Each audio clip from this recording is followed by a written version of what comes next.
What's up, everybody? Matt here with Deer and Donuts, and today we're going to chat about elk hunting.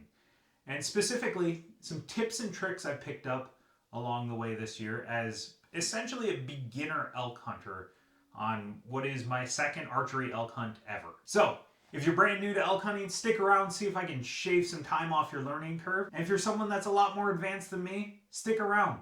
Throw some stuff in the comments. Help everybody out. Maybe you can teach me a thing or two. So for 2024, I had an archery cow tag in Arizona. Now that wasn't necessarily the tag I wanted, but tip number one, pay attention to what you're doing in the draw. I had never put in for the wrong hunt before in my years of doing this, but this year, for whatever reason, looked at the wrong numbers, threw in a cow tag, not a bull tag, and you know what? I had enough points that I got drawn.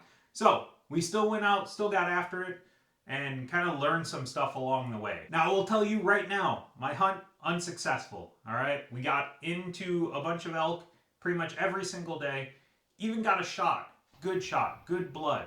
But that night, as we were tracking it, thunderstorm came through, lost all the blood, grid searched for a while, never found the cow, had enough blood that I considered my tag punched. So, unsuccessful in the meat harvesting department. But again, we learned a lot of stuff along the way, and I'm hoping that I can maybe cut some years off of your learning curve through my failures. Now, we won't count the draw as number one for your lessons because, you should be doing that anyway.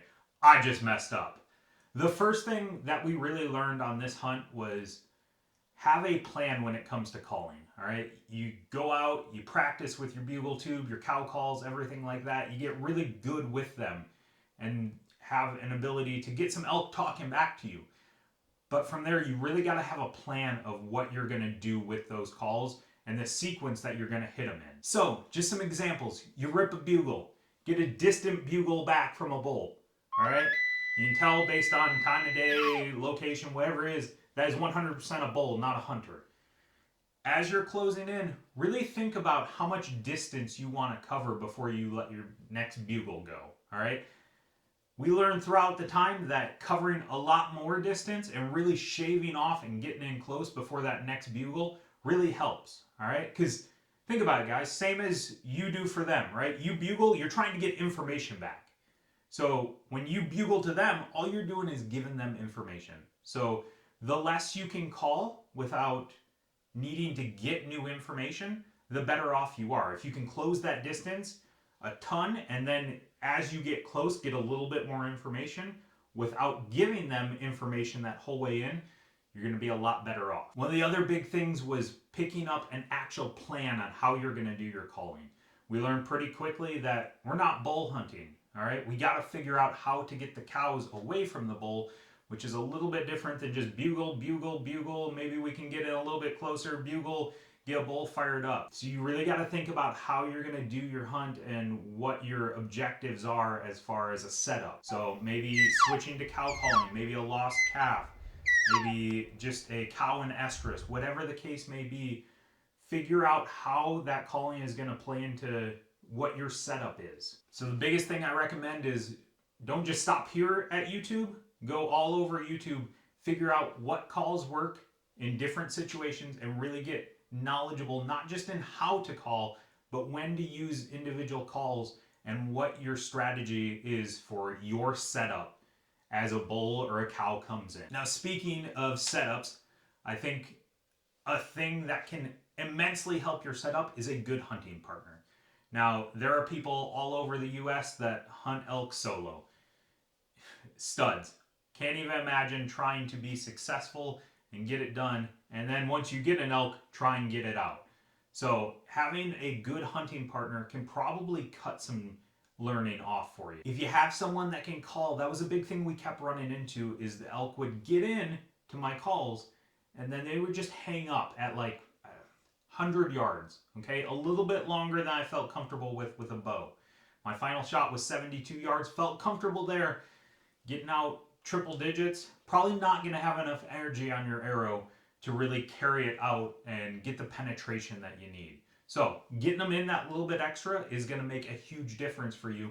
And if you have a buddy that's willing to learn how to call and can hang out 100 yards back so that they don't come in and say, hey, why am I not seeing a bull elk? Or why am I not seeing this cow that's calling back to me? And start hanging up. That can be the difference between getting a shot and just getting busted. Now, beyond that, I think we just know that hunting with other people is usually a lot of fun, especially if it's a dedicated partner. My partner on this hunt, Jay, you've seen him shoot deer on this channel before. Incredibly dedicated, can't thank him enough, literally on his hands and knees looking for blood at one point. That makes a huge difference in your ability to be successful. I think having that dedicated partner just beyond the calling really helps.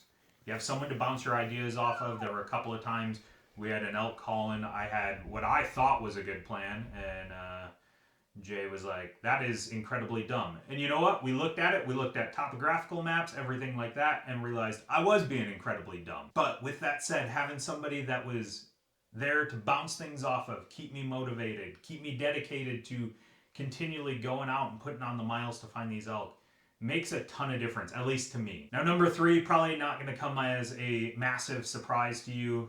Physical fitness, big deal in elk hunting. You're going up, down mountains. They are quick creatures, and sometimes you really got to hustle to catch up with them on an uphill, up a mountain, and it is a ass kicker. Now, I will throw in a caveat. I don't think you need to go crazy with it. Some people are buying CrossFit memberships and going just absolutely nuts. If you want to get in shape, great. 100% something you should do. But if it is something that you absolutely hate and you are doing it purely for this elk hunt, I think as long as you are in decent cardio shape, you're gonna be good. Number 4 is really know your archery equipment, especially if you're a newer hunter. All right, know where your max range is and really figure out, based on your arrow weight, broadhead weight, everything like that, where your arrow is gonna start losing enough energy to really get that penetration that you need on an elk. I know a lot of people love the OTC thing coming out, buying a tag over the counter, and they're usually whitetail hunters.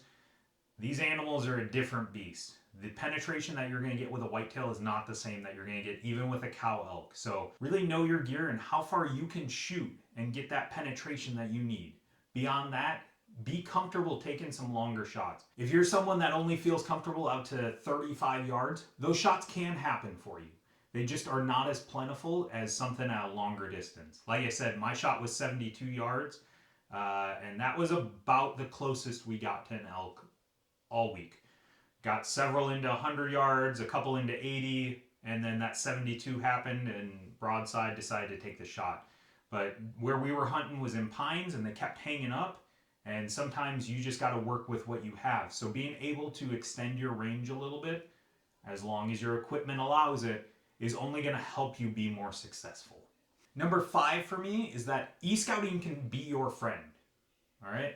We see a ton of things on forums, on other YouTube channels, everything like that, that e-scouting only provides part of the picture. That's absolutely correct. Boots on the ground is never going to be beat when it comes to scouting. But I think e-scouting gives you more of a picture than what they want to lend credit to. I had some e-scouted locations. Even though I live in the state of Arizona, was super busy at work, didn't get to get out and actually physically scout for this hunt. Despite that though, exactly almost identically where I had a pin on Onyx was where we ended up finding a herd very, very consistently. So if you get good at e-scouting, get good at reading topo maps, figuring out north-facing slopes, south-facing slopes, where they're going to work up to water, where it looks like they might bed, where it looks like they might feed, you can cut a lot of time and a lot of learning off of your boots in the ground portion of the unit. Now again, that's not to say that you should just rely on e-scouting if you have the chance to scout in person. But if you don't have the chance to scout in person, know that e-scouting is still going to give you some really, really beneficial data, and you shouldn't just say, ah man, I can't get scouting in person, this hunt isn't even worth doing. Now speaking of worth doing, the final thing is, guys, just go do it, all right? Even if you're a beginner, you're going to have a lot of learning mistakes. You're going to make a lot of rookie mistakes, and it's still going to be a ton of fun, all right? We didn't get a shot, I don't think, until day 5, if I remember correctly. But again, we saw elk almost every day and learned a lot. And man, when you rip a bugle and in the dark, in the distance, a bull bugles back, it's one of the coolest things I've had while hunting. It's just kind of an undescribable experience, especially when you have multiple bulls firing off. It's just completely different than what most hunts are like. It's kind of like turkey hunting on steroids, absolute steroids. So, if you're considering doing it, don't take being a beginner as a reason not to do it. Know that you might go in and have an unsuccessful hunt from a meat harvesting standpoint. You're going to learn a lot and you're going to have a ton of fun and you're probably going to be hooked for life. So, again, go get the tag, just go do it. So, there you have it, folks. 5 quick lessons that I learned this year from my failed archery hunt that hopefully take you and cut some of that learning time down, make you successful a little bit quicker. If you guys have any tips, any tricks, anything you want to share, jump on down to the comments, let us know. And as always, if you want to like, share, subscribe, do all the things that YouTube makes us ask you to do, we would love to see you back and we'd be forever grateful. But until next time, I'm Matt with Deer and Donuts. Goodbye.